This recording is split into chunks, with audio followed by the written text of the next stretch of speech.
ଭାଇରେ ବର୍ଷା କି ଘଡ଼ଘଡ଼ି। ସାନ ଭାଇ ଶମ୍ଭୁ ବହୁତ ଦିନ ପରେ ମୟୂରଭଞ୍ଜରୁ ଫେରିଥାଏ। ମୋତେ ଦେଖୁ ଦେଖୁ କହିଲା, ଭାଇ ଆଜି ଯାଇ ଟିକେ ମୋତେ ଜାହାନିଆ ବୁଲେଇ ନେଲନି, ଏତେ ଜାଗା ଯାଉଛ ଆଉ ଜାହାନିଆ ଟିକେ ଦେଖେଇ ପାରୁନ ସାନ ଏଇଟାକୁ। ଏତିକି ଶୁଣୁ ଶୁଣୁ ମୁଁ ଆଉ କି ଥୟ ଧରେ। ତାପରେ ଆମେ ବାହାରି ଗଲୁ 4 ଜଣ ଜାହାନିଆ ବୁଲିବା ପାଇଁ। ବାଟରେ ଯାଉ ଯାଉ ଭାବିଲି ମୁଁ ତାକୁ ଟିକେ ଆଗ କେଳୁଣି ମୁହାଣ ଦେଖେଇଦେବି। ସେଥିପାଇଁ ଆମ ଗାଡ଼ି ଲାଗିଗଲା ଯାଇ କେଳୁଣିଠାରେ। କେଳୁଣିଠାରେ ଆମେ ପହଞ୍ଚିଲା ବେଳକୁ ସେତେବେଳେ ଆକାଶରେ ଘୋଟି ଆସିଥାଏ ଗୋଟେ କଳା ଅନ୍ଧାରିଆ ମେଘ। ତଥାପି ଯେତେବେଳେ ଆସିଛୁ ଭାବିଲୁ ଯାଉଛୁ ଟିକେ ତଳ ଆଡ଼େ ବୁଲି ଦେଇ ଆସିବୁ।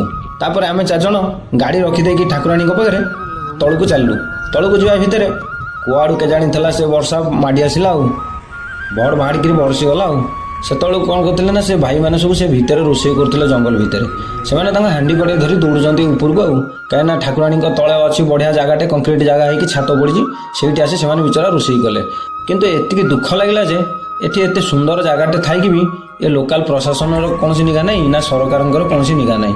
ତେଣୁକରି ସମସ୍ତଙ୍କୁ ମୋର ବିନମ୍ର ଅନୁରୋଧ, କେବେ ବର୍ଷା ଦିନେ ଏଠିକି ଭୋଜି କରିବାକୁ ଆସିବେନି, ନହେଲେ ଏମିତି ହଇରାଣ ହେବେ ଏ ଭାଇମାନଙ୍କ ପରି ଏଇ ଭିତରେ ବସି ଖାଇବେ। ଭାଇରେ କି ବର୍ଷା କି ଘଡ଼ଘଡ଼ି।